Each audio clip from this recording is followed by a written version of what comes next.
Yep, I'm still alive. How about that? I know, right? It's kind of fun. So I chose tonight to do a short little video. Don't know how short it'll be. You know me, I like to talk. It is what it is. But I chose tonight to do a short little video because I got asked a really, really interesting question. And the question revolves around the 1942 Denver Mint roll of coins that I posted on the page just the other day. And you're going to enjoy this video. So let's get into this, shall we?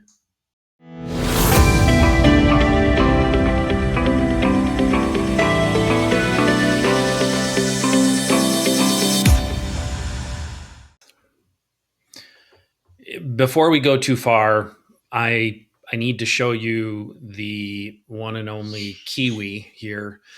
This is my Alexandrian parrot. Now, I have three birds, but this is the largest of the three. This is Kiwi. And Kiwi is a diva because every time I start a video, Kiwi wants in on the action and will sit over in the corner and scream up one side and down the other. Answer to the question is yes, Kiwi talks. Kiwi talks a lot. He also screams quite a bit, and that is what it is. He sees himself on the, yeah, I know. Hi there. Yeah, I love you. So I needed to get that out of the way so that I can put him back on his cage and he can actually wind up being quiet as I go through the rest of this video. Thanks for bearing with me while I explain that because he needed his YouTube time, I guess. The role in question that I'm talking about for this video, now that we've gotten Kiwi out of the way, and hopefully Koki, my other bird, will be quiet. We'll see. I don't talk. He doesn't say anything. I talk. He decides he wants in on the action, just like Kiwi. You'll notice Kiwi's quiet in the background, though. Anyway, the role in question that we're talking about that I threw up on the page the other day is this one right here. Now, I'm going to put a couple of pictures. You'll see a couple, two or three pictures here of the roll and both ends of it. And the first thing you're going to notice is that the roll is not an original bank wrapped roll, right? Okay, I get it. It's not because the ends are folded over and they're taped. But the story goes a little deeper here. And if you want to get a pencil and paper to take some notes, that's perfectly fine. I'm going to go through a real quick little history of roll wrappers for you. And I'm going to start in about 1930.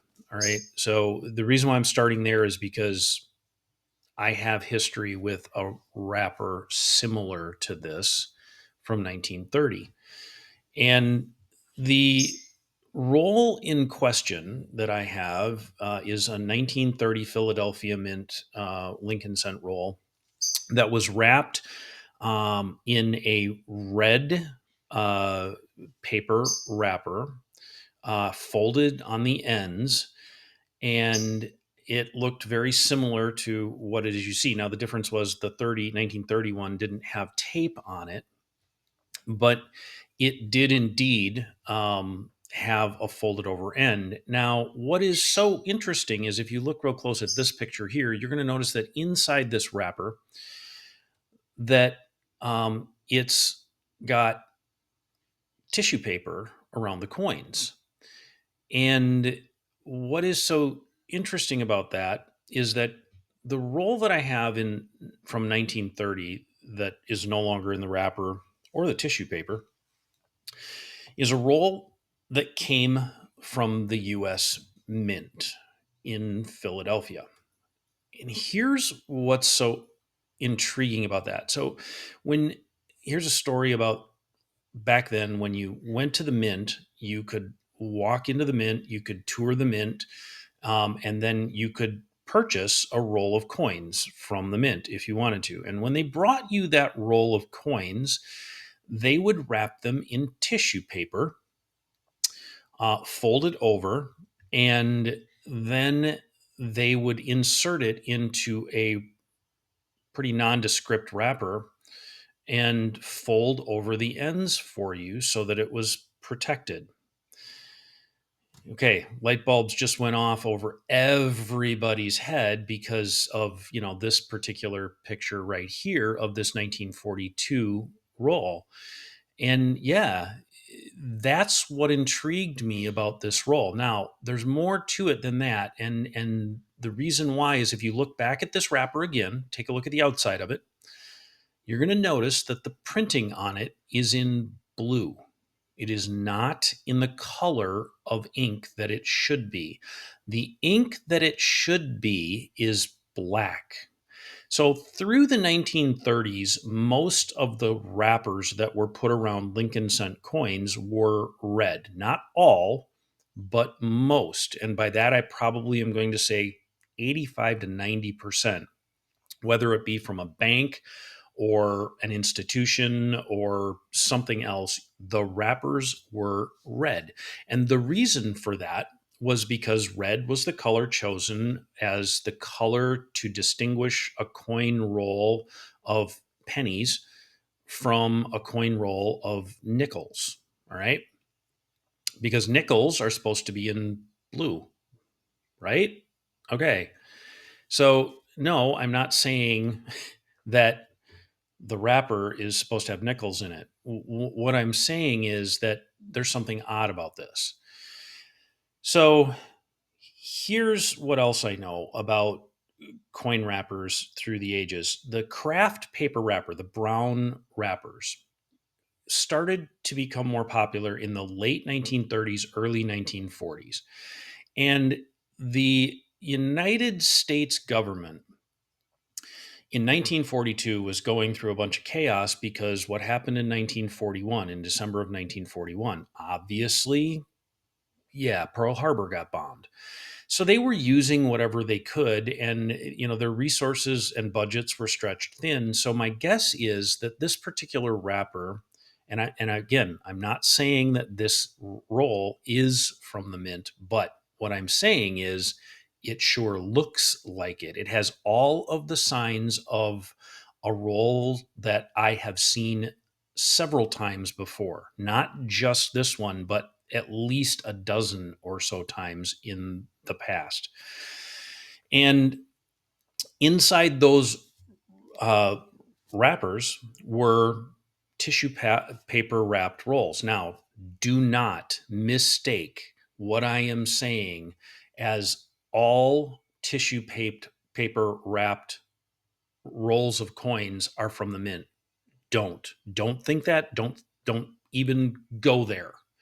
And the reason why is because obviously anybody can wrap a coin roll in tissue paper and then slide it into a paper tube like that, right? Yeah, I agree, and that's why I'm using my own disclaimer here and saying I am not saying that this is from the mint. However,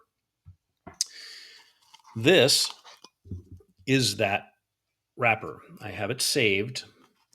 And the tissue paper inside is the telling portion of this because the mint used a very, very thin tissue paper when they wrapped the coins. Now, when you find other coin rolls in tissue paper, the tissue paper is almost always a heavier weight tissue paper. This, if I held it up to the light, you could probably actually see through it. It is that thin. Okay, and they used that because then they could slide it into the proper size tube. Now, again, this wrapper has blue writing on it. Blue writing is supposed to mean nickels, but it is obviously pennies because it says so right there. Okay. The stamp on it is actually a stamp that's very common for that time period. Dealers did that on a very regular basis. Actually, they would stamp it, and the little EE that you see on this, and you'll see it in the pictures too. I have no idea what that means, and I can't answer that, and I don't want to because I don't know. How's that for honesty? Okay, so the question I got from someone tonight was a valid question. We're going to go through that in a second, along with more about this coin roll as we go on. Let's take a look again at this wrapper in the pictures that I have. And, here you can see the end of the wrapper that shows when it was opened, exposing the tissue paper and the tape over the tissue paper. And you'll notice that the tape is yellowed. Now, here is the other end that hasn't been opened yet. You'll notice the tape has also yellowed. So here's what's interesting. Both of those are tapes that I am going to pretty much assume um, came and were put on at the exact same time, obviously because of the way they've yellowed and what they look like. So that leads me to believe that this was probably a roll that came right from the US Mint. Now, there are other ways of telling that, by the way. So, one of the other ways of telling that this roll came from the Mint would be if it has a high number of matching dies that are in the roll. In other words, 50% of the roll was from one die and maybe 50% from another die pair, if you want to call it such, or something along those lines. And this roll holds to that. There are three die pairs in this roll, only three. And in an average roll that comes from a bank, from this time period, usually there are 4 to 5 die pairs. So the fact that it only has 3 die pairs leads me to believe that this is also something a little more special because it came from a more select group of coins out of the uh, buckets, I guess, if you want to call it such, whatever, I mean, the bins as the coins are made. And with that being said, here's the other interesting part about that is that um, these coins don't exhibit much in the way of what we would call contact marks or hits. They have not rolled around in a bag for an extended period of time. They do not have, I mean, aside from maybe 2 or 3 coins, don't have any fingerprints on them, which means somebody didn't just shove their hand into a bag and put them into a roll or something along those lines. So somebody at a bank didn't handle them. If you know the if you know the logistics of how the coins make their way into circulation, there's plenty of opportunities for people to touch coins. And these don't have that. They don't have bag marks and they don't have fingerprints. Again, aside from 2 or 3 very light fingerprints.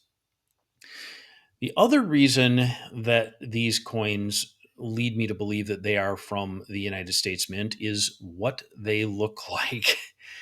Here you go. So these are a couple of pictures of this roll as I opened it, and the as stunned as I was. I mean, I can't even explain this correctly because I was just blown away by the brilliance, by the color, by the fields, by the lack of contact marks, by the strike. Everything about this roll is just over the top. And this is what this roll ultimately graded out at. Now, again, these grades are my opinion only. I am not a professional grader. I do have a history of being able to grade Lincoln cents very well. And by that, I mean, I have numerous 68 graded Lincoln wheat cents under my belt, along with a lot of MS 67 plus under my belt as well. So I'm not going to say I'm professional, but I am going to say that I am definitely qualified when it comes to grading Lincoln wheat cents. And I have done a very good job at it over the course of time. Okay, so there's my self prop, my pat on the back, everything else. These coins that you are looking at are outstanding, and I can't express that enough. Um, the strike on the obverse, the strike on the reverse are just they're phenomenal. Now, if you also remember these in 1942, there are actually two compositions of Lincoln cents that were made. And the first composition is what prior 1942 coins Lincoln cents were made out of, which is the bronze composition, where it had tin mixed into the composition. And early in 1942, as everybody is remembers from what I've said before, they quietly removed the tin from the composition, but they still had a large number of coins that they had, or coin blanks, if you want to call it such, the strips that they used to punch the coin blanks out of before they turned them into planchets. There's a little bit more history for you. A coin gets punched out of a strip of metal. It is a blank. When it goes through the upsetting mill, basically it's a machine that upsets the rim slightly on the coin, or on the blank, excuse me, before it is turned into a coin. Then it becomes a planchet, and only then does it become a planchet. From its next step is obviously to become a coin. So the coin blank strips that they used, they had some at the beginning of the year that were still of the bronze composition, and then they switched to the brass composition, which is removing the zinc so that they could use it for making ships. All right. Um, or not the zinc, sorry, the tin. My apologies, not the zinc, the tin. I got too much going on. So when they removed that tin, it became a brass composition. This particular roll is of the bronze composition, not brass, and I can tell that by the color. And everybody says, yeah, how? I mean, trust me, you can take a look at 1960s coins versus 1950s coins, and you can tell the difference in the color. Because in 1962, they did the same thing. They went to brass. So anyway, um, these were minted at the very beginning of the year, and as a result of that, that's probably why these dies are so fresh. That's probably why everything looks so good. It's also probably why these coins turned out as nice as they did. Um, so the question was from someone, why would I sell this particular roll of coins? Because this roll is actually on its way to a buyer. And why would I sell such an amazing roll of coins? Well, here's your answer right there. This is my personal roll of 1942 Denver mints. And I kid you not, all the coins in this roll grade 67 or above. And I am not kidding when I say that this coin right here is the worst coin in the entire roll. Now, if any coin is going to get a 66 plus, I guess this is it right here. But this coin is the worst coin in the roll. Yeah. Okay. Now do you understand why I will sell that roll and keep the one I have? Yeah. Um, I have an incredible amount of really high end rolls in my collection, and I love that I do. Um, I'm very proud of that fact, as you can tell, and I appreciate everybody oohing and eyeing over them when I post them. And it's nice to see that really nice coin rolls still exist. This coin roll that I have in this part of my collection will ultimately be sold at some point in the future, and it will net me an incredible amount of money as a result. I believe if I looked on the bottom of the roll, I want to say that it this particular roll cost me $120 when I originally purchased it. So, okay. Um, anyway, thanks for watching. Now you guys understand why I could sell something so beautiful as this 1942D roll of coins. And now you also have a little bit of history behind the wrapper and the roll. Have a good evening.